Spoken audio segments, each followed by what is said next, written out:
What up, everybody, and welcome back to King Cooch React to all things creepy and scary. This is your boy Angel. And my name is Lily. Lily is my daughter. She has been here in a while, so I'm glad to have her back. We'll watch her video. And the video we're gonna watch is by what channel? Mr. Ballen. Yes, we are. We're super excited. We love Mr. Ballen, don't we? Love it. Love. So guys, I hope you guys are ready. This one looks like to be an interesting one. I'm hoping it's good. Usually it's really good. Anything that Mr. Ballen puts out is always amazing. So I'm looking forward to it. So guys, if you can, please remember to subscribe, like, share, hit the notification button, and click on all so you can see all the videos we post, right? Yep. So yeah, let's get into the video. All right, you guys ready? Let's get into this video. Today's story is about a man and his quest for the perfect photo. He would eventually get it, but it would cost him dearly. We will show you his picture at the end of today's video. But before we get into today's story, if you're a fan of the strange, dark, and mysterious delivered in story format, then you come to the right place because that's all we do, and we upload once a week. So, if that's of interest to you, please offer to buy the like button a brand new set of AirPods, but just give them regular earbuds with the cords cut off. Also, please subscribe to our channel and turn on all notifications so you don't miss any of our weekly uploads. Okay, let's get into today's story.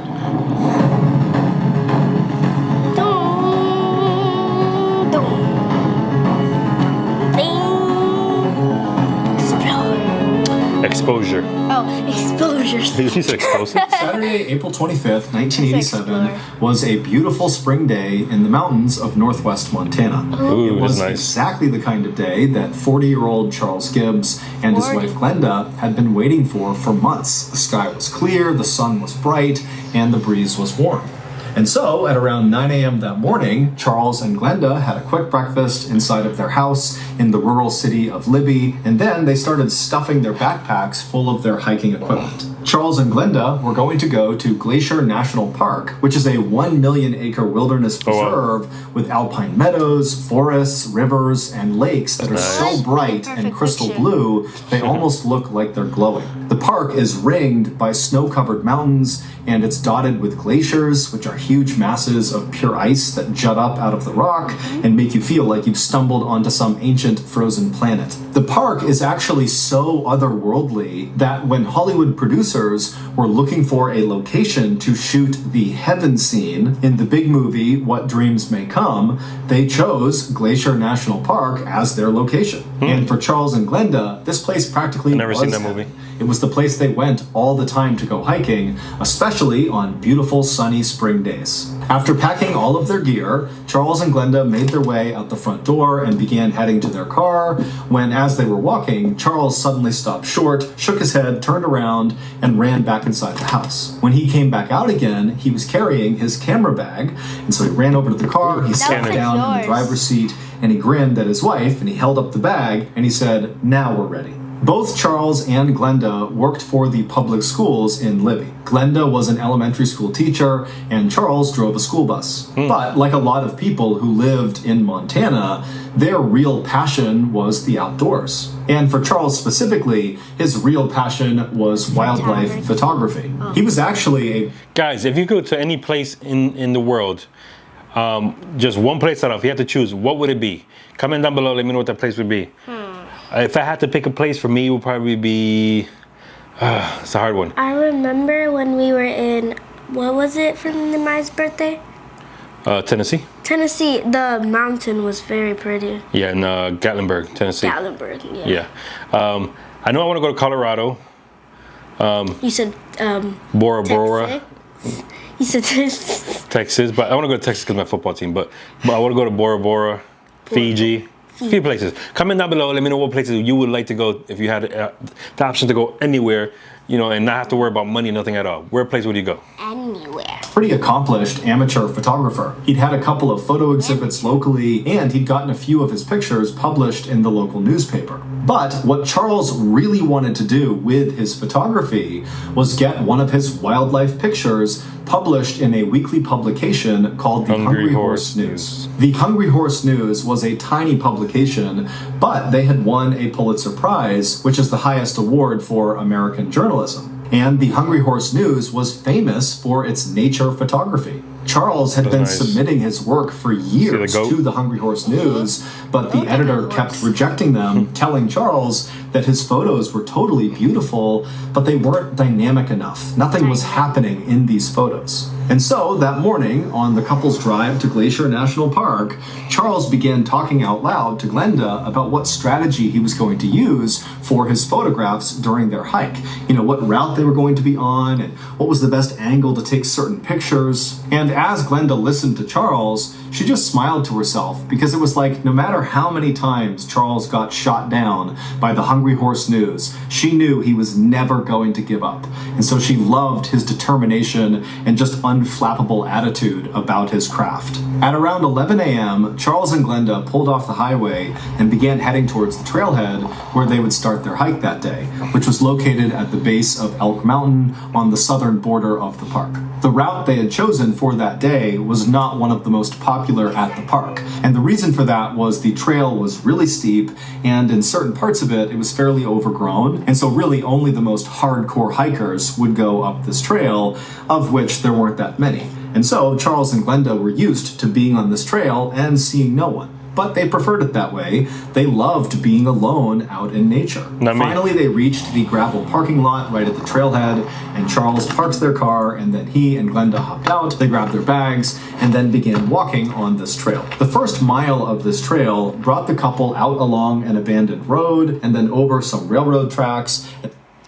Okay, so the first thing you know about how this is going to be bad is you see the railroad. You think it's gonna be bad information, bad news? Because every time one of our Mr. BALLEN videos, they talk about a railroad, and the next thing you know, something bad happens. Yeah, I think in one of them we watched somebody died. Somebody died. Fell off, right, or something like that. Fell off. So you might be right. You might be right. Every time. Then out into this beautiful field full of white flowers, and then the trail really started to get difficult because it basically went straight up the side of a mountain. And as they walked up this really steep part of the trail, Charles was non-stop taking pictures of everything he saw. There were deer and mountain goats, and at some point the couple reached a Imagine one of those things hit you with one of those horns. You be Gone. clearing on the steep section where they could look down and see a lake, and they saw there were beavers hard at work building a dam. And so, of course, Charles got a picture of that too. Now, these were the days before digital photography, and so all these pictures that Charles was taking, he couldn't actually see. He needed to go home and develop the film to see if anything he took was worth keeping. But as Charles and Glenda continued their hike up this mountain, Charles was getting more and more excited about some of the shots he was getting. He felt like they were going to be really, really good, and Hungry Horse News was going to finally accept his work. The couple made it to the summit of this trail by early afternoon, and from up there, they had this beautiful panoramic view of all these jagged mountaintops. I can never say that word. Panoramic. Okay, I got it. I always say Panoramic? paramanic. No, panoramic. Wait, what does it say? Panoramic. No. It won't come out. I'll probably say it correctly, but I don't know what you're trying to say. You Panoramic. can't say it correctly. Whatever, I quit. Covered in snow, separated by these huge valleys and prairies, and Charles and Glenda were the only ones up there, and so they had this unbelievable view all to themselves. It was beautiful. And so the couple would eat the lunch that they brought with them while sitting on this rocky outcropping, kind of looking out over this stunning view. And then when they were done, they packed up their stuff and began heading back down because they knew they wanted to get off of this trail and out of the park before sundown. It was just about 5 p.m. when Charles and Glenda had reached the final slope of this steep section of the trail, and they were getting closer and closer to that big open field with the white flowers. And as they're going down this last section of steepness, Charles suddenly grabs Glenda and stops her and puts his fingers to his lips and then turns around and points behind him. Charles was visibly excited about whatever he was pointing at, but when Glenda looked in the direction he was pointing, she couldn't see anything, but she obviously knew that whatever he was pointing at, Charles wanted to take a picture of it. Now, Glenda, by this point, was really tired from the hiking and just wanted to go back to the car and go home. I mean, after all, Charles had taken dozens and dozens of pictures that day. Like, we don't need to get one more. And so Glenda would look at Charles impatiently, basically suggesting, like, come on, we can come back another time.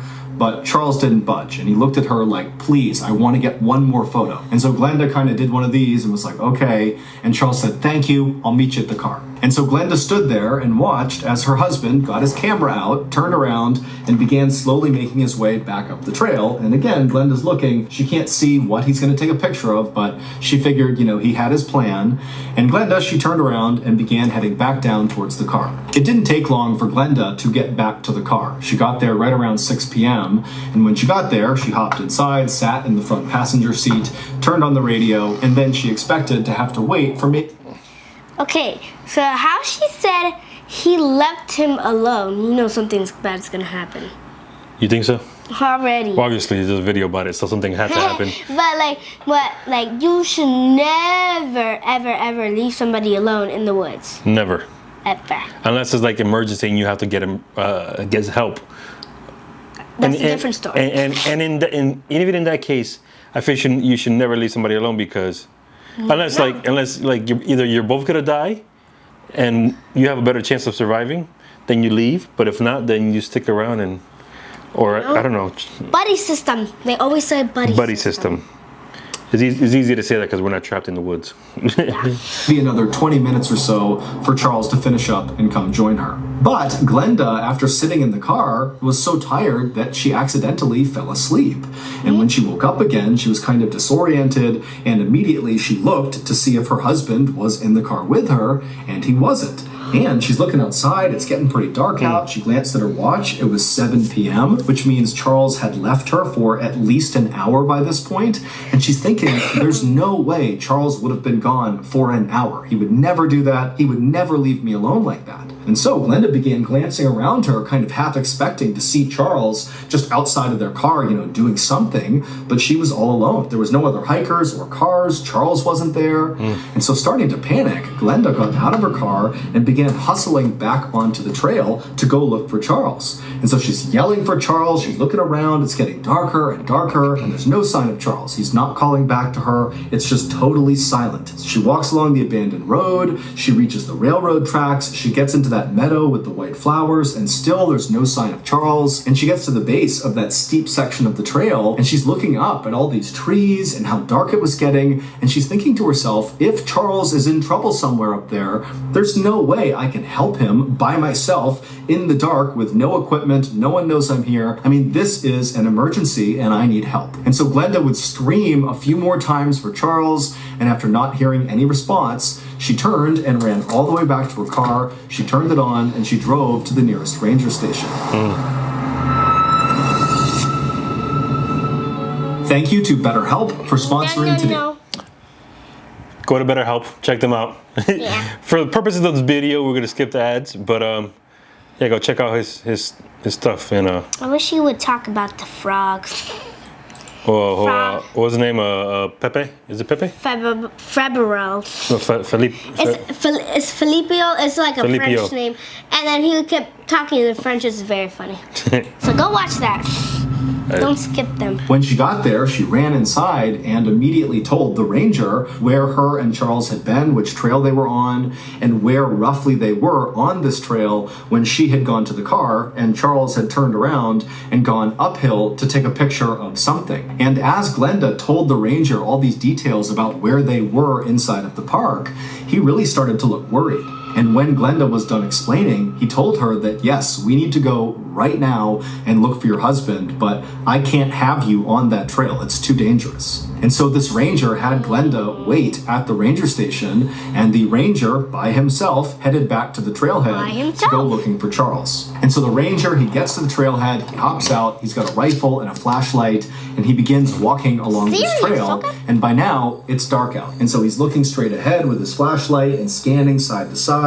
He's calling out for Charles, and he's walking this trail. He gets all the way across the train tracks, through the meadow, and he gets to the steep section, and he actually begins going up this part of the trail until roughly the area where Glenda had described Charles going one way and her going back down. And when he got there, there was no sign of Charles, and so the ranger just took his rifle and fired 3 shots into the air, hoping that that might get Charles, if he was in the area, to hear him and call out or do something to indicate where he had gone. But after firing his gun, the ranger heard nothing. By this point, it was approaching midnight, it was totally pitch black outside, and the ranger knew that at this point, Charles was missing, and they really needed to organize a true search party to try to find him. But they would have to do that the next morning when they had light again. And so the ranger called out a few more times for Charles, and after not hearing anything, he reluctantly turned around and made his way back to his truck and drove back to the ranger station, where he would tell Glenda that he could not find her husband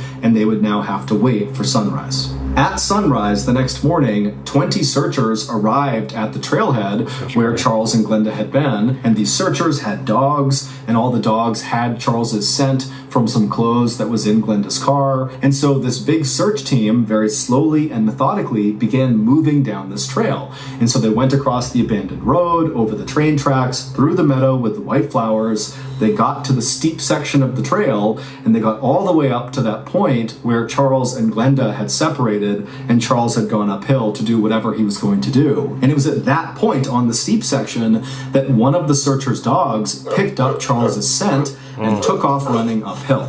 And the searcher, whose dog this was, took off running after the dog, and the dog, it went up for a little while, up the steep rocky outcropping, and then it turned and began going down again until it reached a different meadow, so not the same one they walked through with the white flowers. This was farther away to the right, and in this meadow, the dog, who still very much had the scent, began to slow down, and it went straight for this tree. That was kind of a standalone tree right at the base of this steep section. You know, this video is interesting when we're over here so quiet, focused on it. Like, I have no idea what to say to you guys because I'm so into this video. I'm trying to see what happens, and I know I cut it off right when he's about to say what happens, so the intensity is getting even crazier. So I'm gonna stop talking so you can find out what happens. He's talking fast. I was like this, and you stopped, and I was like. And this tree had low hanging branches, maybe 5 feet off the ground, and the dog went right up to the tree, and then it stopped for a second, and the searcher by this point had caught up to the dog, and so he's looking at this tree, and he sees the ground looks really disturbed, and there's deep gouges in this tree, and then the dog went around this tree and sprinted another 50 feet or so, and then stopped, like it had found something. And when the searcher caught up to his dog, he looked down and he found what they feared the most. It was Charles, and he was deceased. His body was totally mangled, his arms and legs were eaten away, there were deep cuts and gouges all over his body, and there was a blood trail from Charles all the way back to this tree.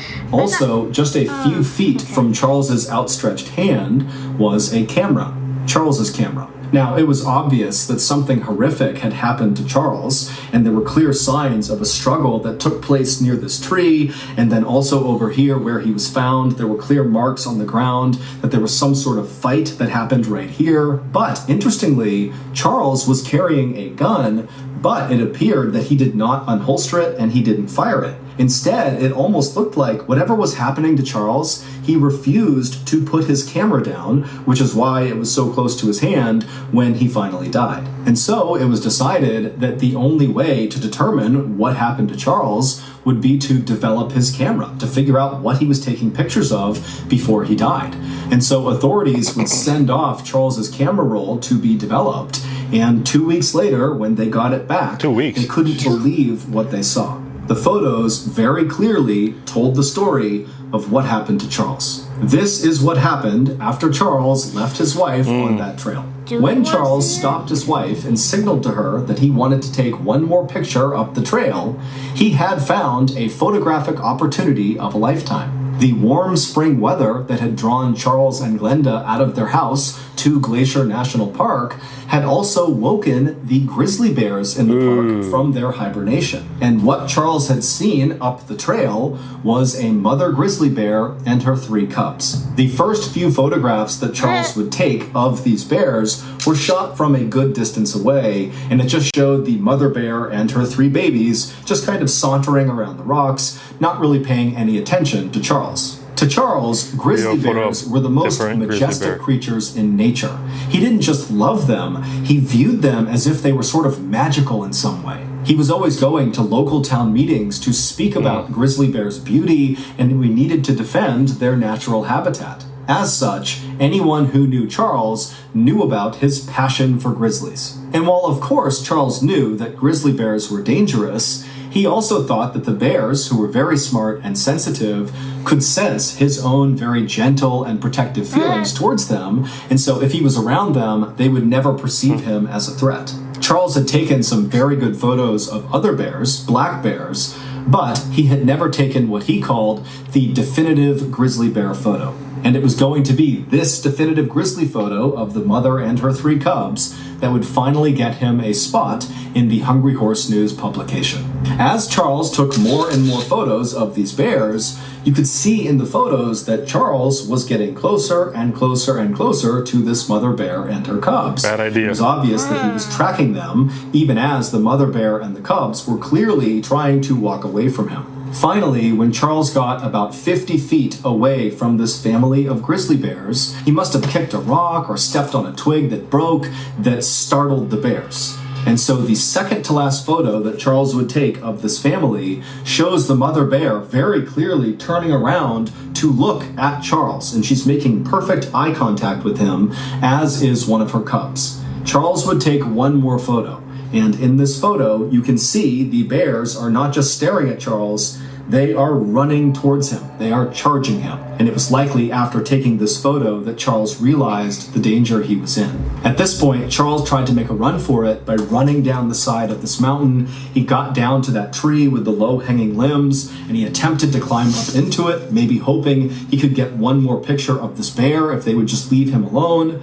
But the mother bear and her cubs, they came charging down. They saw him up in the tree, and the mother bear began climbing into the tree, and she reached Charles. Now, she likely weighed about 400 pounds, and when mother grizzly bears are defending their young, they are absolutely merciless. And so she must have grabbed him or bit onto him and yanked him from the tree. And Charles somehow, after being pulled to the ground and getting slashed and bit by this bear, he managed to break away from her, as we can tell from the blood trail, and he made it about 50 feet away from this tree before the bear chased him down again, jumped on top of him, and killed him. When authorities figured out that Charles had managed to briefly get away from this mother grizzly bear and made it 50 feet away from her, they wondered why he hadn't pulled out his gun and shot at the bears to defend himself. But Charles's wife, Glenda, said it made perfect sense that Charles had not tried to harm this grizzly bear or her cubs. He loved grizzly bears, and he would never dream of leaving these 3 cubs without their mother. After Charles's death, the rangers did not attempt to track down this bear and her cubs and do anything to the bears, because they felt like the bears were just acting like bears, and it was Charles who was in the wrong. And Charles's family and friends would say that is a decision that Charles would definitely support. Charles's photos of the grizzly bear family were published in the Hungry Horse News alongside an article about his death. So that's gonna do it. If you enjoy. So guys, we learned one thing. That Lily's theory about this could be a bad story about somebody on a train track was not true. No, I didn't say it was gonna be on the train track. I said every time there was a train track, Somebody dies. Somebody dies. Oh, yeah, sure, okay. So guys, I hope you guys enjoyed this video. I hope you enjoyed this story. If you're new to the channel, welcome. If you've been here before, welcome back. There's something we do, we call it the Scarometer. Yeah. Now, in this instance, it wouldn't be something scary, it would be something more interesting. So if you found this video interesting, you found the story interesting, if you enjoyed it, you give it a 10. If you thought it was crappy, you give it a 1 or anywhere in between. So I'm gonna comment and I'm gonna tell you my rating, and I'm hoping you guys can comment down below and let me know what you guys give it. So you go first. I go first, okay. I'm gonna give it an 8. I enjoyed it. It was a good story. Oh, yeah. Sad, unfortunately he died, but Good it's a good story. but dead. Yeah. What do you give it? Parts.